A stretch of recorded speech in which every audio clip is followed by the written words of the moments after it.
Welcome to Where Parents Talk. My name is Lianne Castelino. Our guest today is a child and family clinical psychologist, researcher, and author.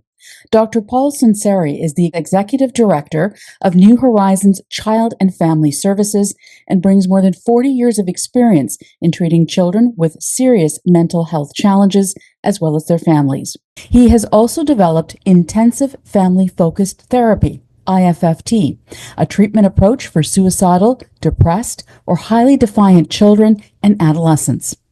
His latest book is called Gentle Parenting Reimagined: How to Make It Work with Oppositional and Defiant Kids. Dr. Sunseri is also a father of 4, and he joins us today from near Sacramento, California. Thank you so much for taking the time. Well, thank you, Lianne. Thank you for having me on. I appreciate that. I'd like to dive right in, if we could, and ask you what the impetus for your latest book, Gentle Parenting Reimagined, was. Well, gentle parenting, maybe I should start off by defining it. Probably most of your audience knows what it is, but I'll just do a quick one. So it's been around for about 10 years or so, and it's intended for parents who want to have a different kind of relationship with their kids than maybe previous generations had with their own. So it really emphasizes parents having a very strong relationship with their kids and vice versa. And it focuses more on having an emotional connection to your kids. And the way gentle parenting works is if a child or a teen has some sort of a behavioral challenge, it's less about punishment and more about trying to lean in, understand, and collaborate. So that's what gentle parenting is. I wrote the book because gentle parenting, while in theory is a great idea, like who doesn't want to be gentle with their kids? I think everybody can get behind that. The problem is, how do you do that when you've got a challenging kid, a more difficult to parent kid? You know, a child who maybe tells you no way more often than they say yes, who appears stubborn and oppositional. And kids who are beyond that, kids who are maybe disrespectful, who yell at their parents, curse at their parents, don't do their homework, don't help out around the house, argue with their brothers and sisters. So the purpose of the book was to teach people, you can be a gentle parent, but at the same time, if you've got a hard kid, you're probably going to need to develop a skill set that doesn't come naturally to most parents. And all throughout the book, it talks about tools and techniques and strategies so that if you've got a hard kid, how you can do that and still remain gentle at the same time. So it's interesting because you say, how do we do that? And I guess what I would add to that as a parent as well is, how do we do that today specifically, right? With all the external factors and, some of them internal as well in terms of family dynamics, where you've got kids exposed to so many different things that a lot of parents might not be aware of. And when I say exposed, I mean, exposed to behaviors that may not always be optimal. And how does a parent go about navigating that piece a lot of the times that they're not even aware of? Well, it's a great question. So I view family as medicine, right? So when kids struggle and something is happening to them via some external source, whether that's a peer conflict, maybe it's being bullied online, maybe a kid at school died by suicide, just the things that are very difficult for most kids to be able to navigate in a successful way. I view family as their best resource. So in a perfect world, and I'm not saying that all kids do this, but ideally what you want is your child to be able to turn to you when they're distressed, or if something is happening, you want them to come to you and to open up so that you can then provide support or advice or, just general affection. So I don't think that's always the case. I think a lot of the things that are happening to kids, it's well out of earshot of parents because it's probably happening online. And that can lead to an entire conversation about the effects of screens and what's going on with kids relative to screens and their mental health.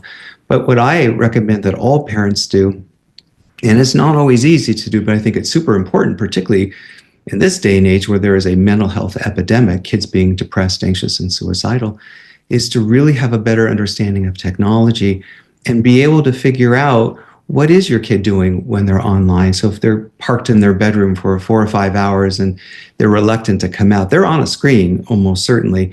but I would be curious about who they're talking to, what they're saying, what is being said to them. And sometimes parents are more hands-off with those devices because they can be a little bit difficult to understand, particularly if you're a little bit older. But I see that as one of the most vital things to parenting in the 21st century is figuring out these screens, getting good at understanding, what's happening to your kid when they are parked in their bedroom. And it sounds more and more like that's not an option today as a parent, right? To know what's going on with your kids in those screens. It really should be mandatory for parents. I agree with that. It's definitely a necessity. And sometimes with kids, particularly if there's conflict in the family, they don't always go to their parents and talk about their problems. Lots of times they don't.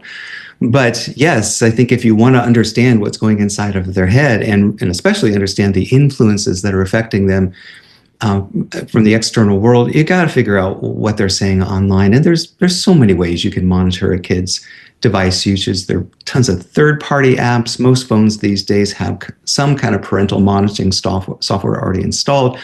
There's ways that you can do it, but there is a bit of a learning curve. As I said, you do have to figure out how to do this, but I do see it as essential. We talked briefly about your deeply informed lens on this subject matter, and I wonder what kind of trends have you observed in recent years that pushed you towards writing Gentle Parenting Reimagined? Well, I work with very, very challenging kids, and that's all I've ever done. I've been a practicing family therapist now for 40 years, and my practice is devoted to kids who are highly oppositional, non-compliant, disrespectful to their parents. And many of the kids I see in my practice, in addition to being those things, are also chronically suicidal. They think about suicide a lot. Some of them have attempted suicide. Many of them engage in self-harm behaviors. Cutting is the most common one. And then I also work with kids who I describe as being anxious avoidant, an anxious avoidant kid who has so much anxiety that they've more or less checked out of the world. So they have a lot of difficulty going to school. Many of the kids that I work with have not gone to school in weeks and sometimes months.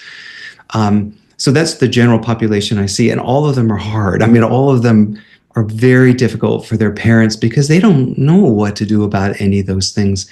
In most instances, the kids that present at my clinic, obviously they have issues and problems, but they've got brothers and sisters most of the time at home, and they generally don't have any problems or issues. They're, by anybody's definition, typical or normal.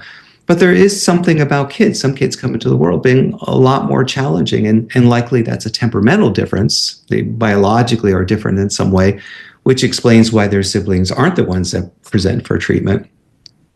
But that's who I see, and I believe that there is a large number of parents out there who are struggling with parenting their kids who are like this, but they tend to struggle in silence. There's just a tremendous amount of shame and embarrassment. They believe that somehow as parents they failed, right? That they've done something wrong.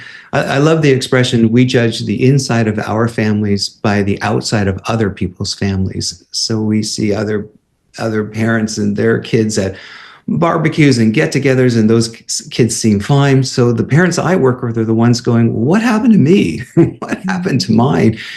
I recently joined a couple of Facebook groups of parents with oppositional kids, and some of those groups have 35,000 members. So it happens, and it happens a lot. I wrote the book because I wanted to be able to help families, not just one by one, the ones that present in my clinic for treatment, but all of the other parents out there who are struggling, who need help beyond what maybe is a good match for their skill set and their kids' needs, where they've read other self-help books that don't give them necessarily the concretes. If your kid is being disrespectful and cursing at you, you can do X, Y, and Z to change that behavior. And that's what I've gotten good at over the years because I've done it so many times with so many kids. I know what works with kids and what doesn't.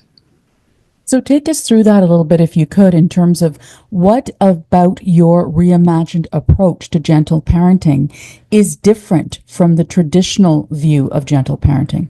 Oh gosh, so many things. So I'll just start with, what does a traditional gentle parent do if a kid is, well, let's call it a tantrum. So younger kids, we tend to use the term temper tantrums. Older kids, teenagers, we use the word dysregulation, but they're really the same thing. It's exactly the same behavior. And adults throw temper tantrums sometimes too. It's identical.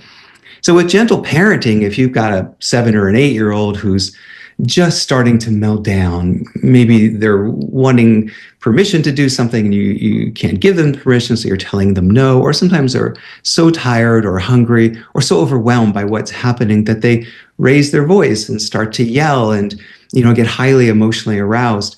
Gentle parenting in its traditional form would be to lean in with that kid and to get close and to say, I can see you're really upset right now. Tell me what's going on. How can I help you with this? What can we do right now that would help you calm down rather than what's happening right in front of us? So that's what a gentle parent would do. The problem is when you lean into a kid, you talk to them, you interact with them, you try to soothe them, you look for alternatives. While a kid is actively upset and angry, I learned a long time ago that absolutely does not work with them, right? And that's the mistake that gentle parenting typically will make, is far too much of that. And it's actually the interaction that takes place between parents and their kids when they're dysregulated that actually keeps the dysregulation going. It's very counterintuitive. A natural parental instinct would be to say, hey, come on, let's talk about this. Everything's going to be okay. But I find that backfires in most instances. And really one of the first steps in getting kids not to tantrum, or again, as a teenager to become dysregulated, it's important you stop interacting with them when they're that upset. It's a very loving process. You say, I'm happy to help you, but I can't talk to you when you're yelling at me, or I can't help you if you interrupt me when I'm trying to talk with you. So take a little bit of space. I'm still here and available, but I'm only available to you once you calm down.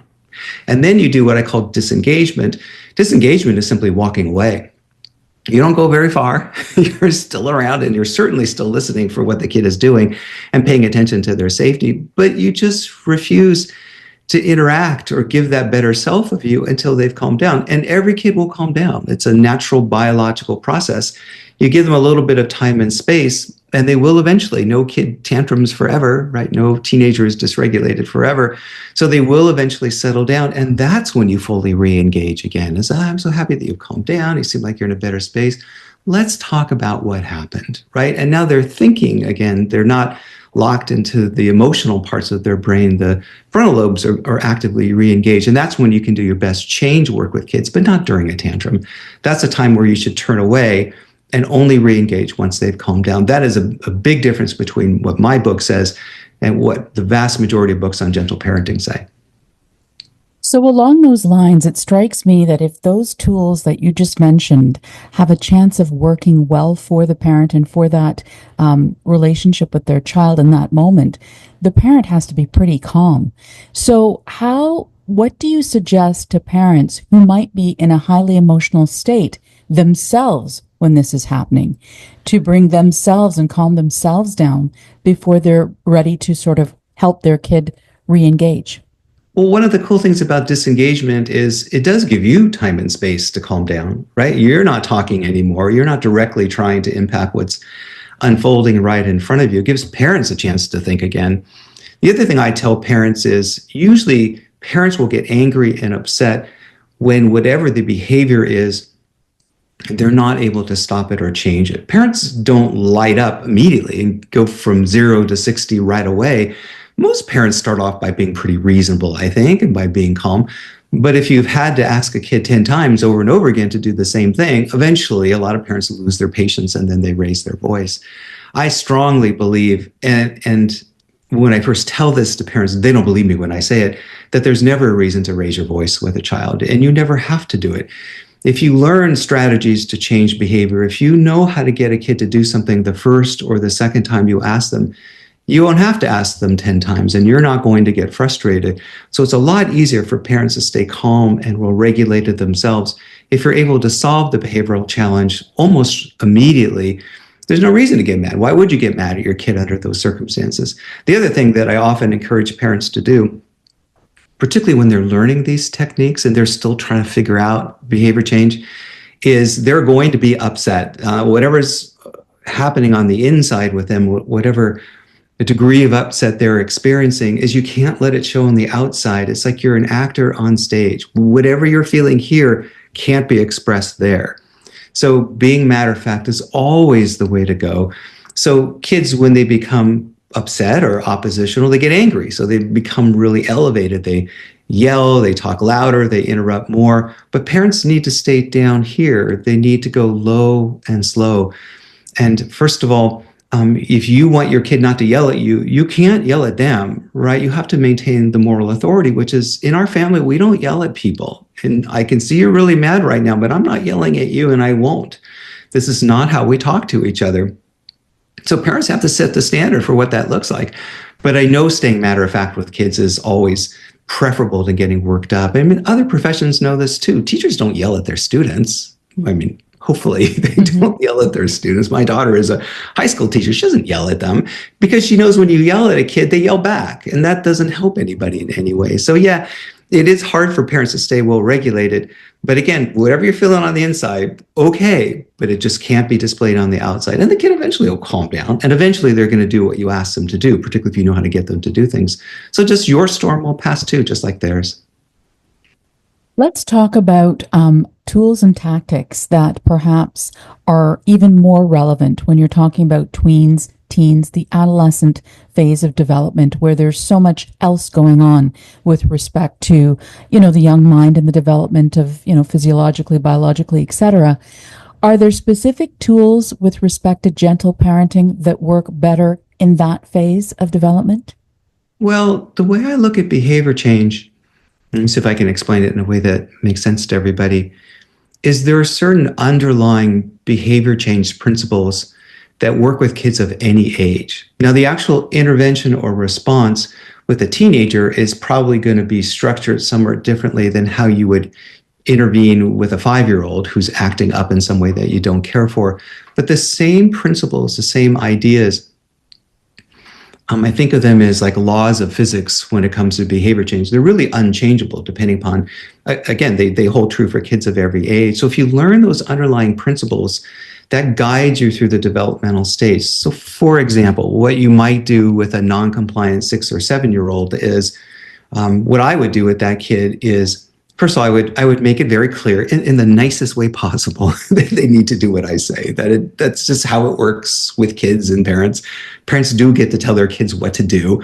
So when a kid tells you no, usually the response is going to be something along the lines of, it's not okay to tell me no when I ask you to empty the dishwasher. You don't have to like doing it. I wouldn't expect that you would. But that's kind of how it works between parents and kids, is we ask you to do things and you do those things. So telling me no is never going to be okay. With a young kid, I probably give them some version of timeout. And there's a version of timeout that I describe in my book that I learned many, many years ago. It is highly effective. It's also like the best kept secret that I know of when it comes to behavior change, because most parents don't know that version of timeout. I've never met a parent at the outset who has heard about it before, but it works really, really well. It works great with 6, 7s, 8s, 10 and above kids, actually. So with a kid who's not wanting to empty the dishwasher, I'm not going to ask you again. You know you need to do it. So either please get started, or I'm going to ask you to take a timeout until you're ready to do it. And a timeout is just this brief amount of time in their bedroom, super brief. And if they don't want to empty the dishwasher, they just stay in their room till they're ready to do it. And every kid eventually will come out and do the dishwasher. What I would do with an older kid, same underlying principle, is if they say, I don't know, they're not going to do a chore around the house, I would say, well, chores need to be done. It's part of living in a family. It's just part of helping out. Nobody likes sweeping the kitchen floor or taking out the trash, but it needs to be done. So I'd like you to do that, please. And if the kid tells me no, I would say, well, you got a couple options here. One is you can just do it the way you ask, which is kind of the easiest way possible.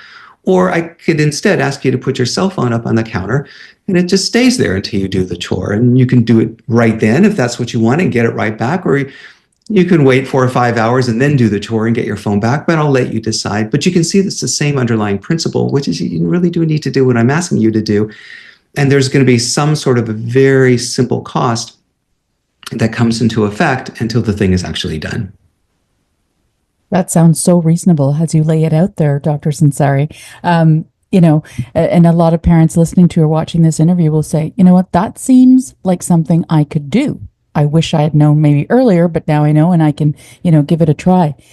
You talked about the principles, underlying and rooted in your book.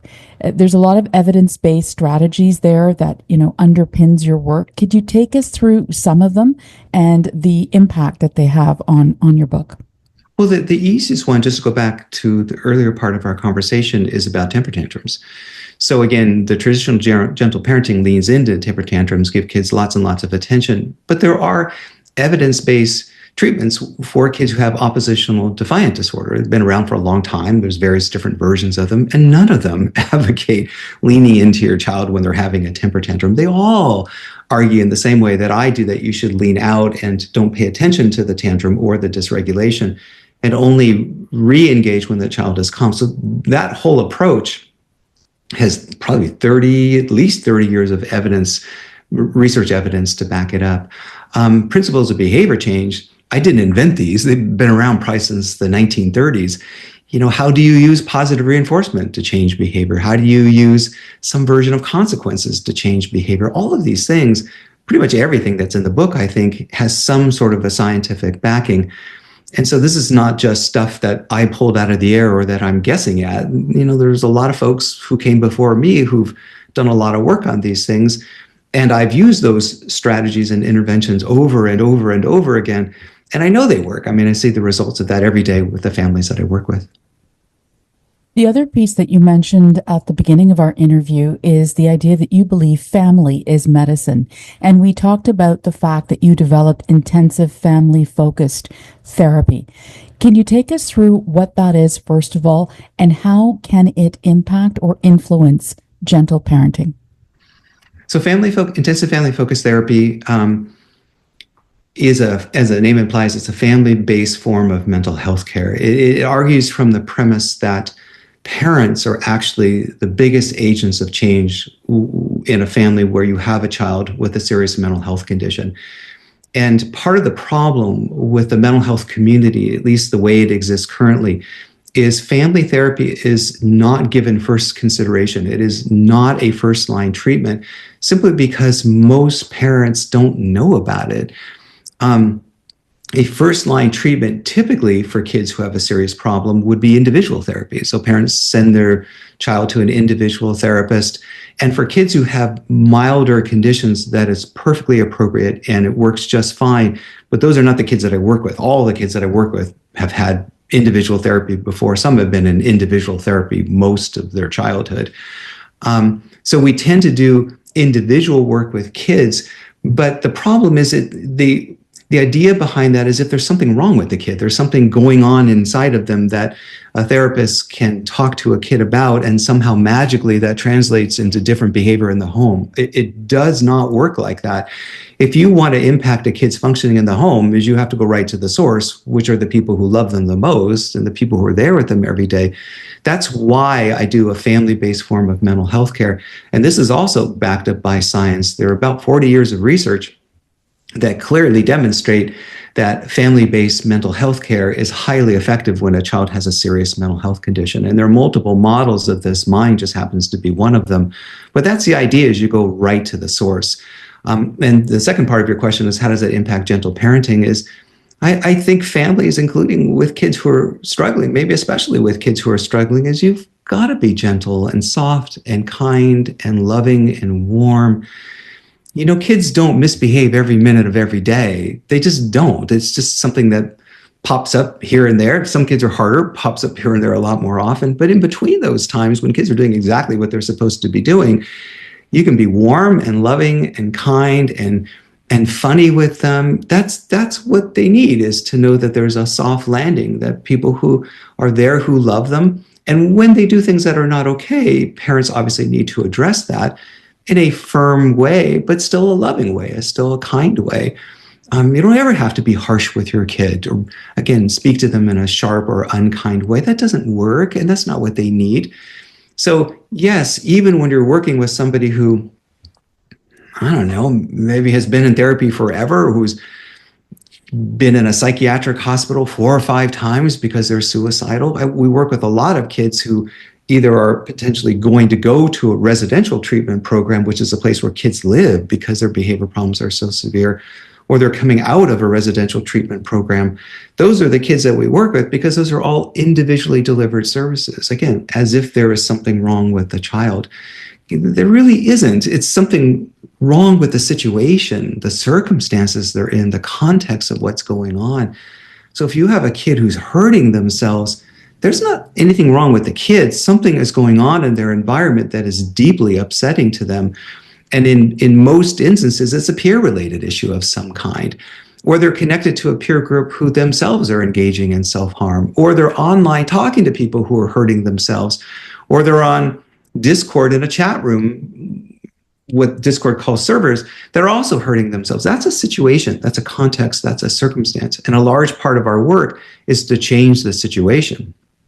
So if, for example, they're spending 8 or 9 hours a day on a screen, which we know is not good for a kid's mental health, we vastly reduce the screen time into something that's considered a reasonably healthy range, which for most teenagers is about 3, maybe 4 hours a day at the most. We also figure out, who are they talking to? What's their peer group like? Are these kids that are high functioning and supportive and building the kid up? Generally not. It's usually kids who are struggling themselves. And so we get in the way of that. So yes, individually based services are great for kids who aren't the kids that I work with, and maybe aren't for many of the parents who are listening to us today. It's an important point because I guess when I listen to you describe that, like, how can a parent make that determination? You talked about kids who are clinically diagnosed with specific disorders that come to see you, but how can a parent who is dealing with a defiant child, and a child of any age group who can be defiant for a host of reasons, how does one make that determination as to whether this is just a phase, this is just them going through something, versus it actually requiring clinical intervention? I think most parents intuitively understand when what's happening in their home is well beyond the typical range, right? So if you're battling your kid every day and everybody's raising their voice, not just once in a while, there's nothing wrong with that once in a while.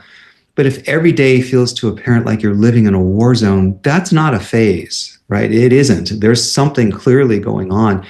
And what I would encourage parents to do in that situation is, if they need professional help, that is, they want to find a therapist, that whoever they find should be somebody who does some individual work. We do individual therapy and intensive family focused therapy, but that's not the only thing that we do. So find a therapist who does some individual work, but also does a lot of family work. Some therapists never see parents. They never even talk to parents, which I do not believe is the right way to go with a kid who is having serious problems. Pull parents into sessions, do some real family therapy, which is not just a quick update of 5 or 10 minutes to mom or dad, whoever brings the kid in. It's get the kid and the parents together and let's start talking about the problems that are happening in this family and what we're all going to do about it to make it better. So parents know, they know when things are wrong. It's quantity and severity, but they know when they've hit that mark, and that's the time to reach out for help. Dr. Sunseri, what would you say is one message that you'd like readers of Gentle Parenting Reimagined to take from your book? Well, for the parents out there that are struggling every day, the ones that are in the war zones, you don't have to live like this. That there are ways of changing your child's behavior. You can make things substantially better than they are. And for families, again, that have maybe more moderate situations going on, the book is a good first step in changing all of that stuff. There's a chapter on just about everything that drives parents crazy. I know how to get kids to do their homework, even if they're 20 missing assignments behind. I know how to get kids to do chores. I know how to get kids to be respectful and not fight with their siblings or fight with their parents. I figured out all the various different ways you can get a kid up in the morning to an alarm clock and get them out the door on time for school. You can fix all of this stuff. And as hard as your kid is, there's always hope. There's always so much that can be done. And if your child is more on the extreme end of the spectrum, you can't do this alone. You got to find a group of people who can help you. Intensive family focused therapy is a team model, because I don't believe any one therapist can change all of this. There has to be sessions for parents, has to be sessions for the kid, there has to be family therapy. So I work with the team, and we all work in concert with each other because we all do something slightly different on the team. But there's always hope. You don't have to live like this. Things get so much better than they are now. Your child did not ask to be this way. They don't wake up in the morning thinking how they're going to ruin your day. They just don't. They don't know why they do the things that they do. They just do. And so they need help. And it starts with the family, is figuring out what's going on and how you can best help them. Lots of very important insight, Dr. Paul Sunseri, clinical psychologist and author of Gentle Parenting Reimagined.